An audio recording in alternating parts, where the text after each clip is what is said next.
ఈ రెండేళ్లుగా ప్రజలను తాను వెన్నుపోట్లను పొడుస్తూనే ఉన్నాడు.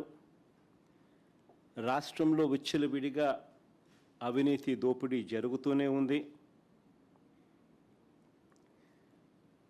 వీటి అన్నిటి నేపథ్యంలో చంద్రబాబు నాయుడు చేస్తూ ఉన్న రాజకీయాలు ఏమిటి అని అంటే డైవర్షన్ పాలిటిక్స్.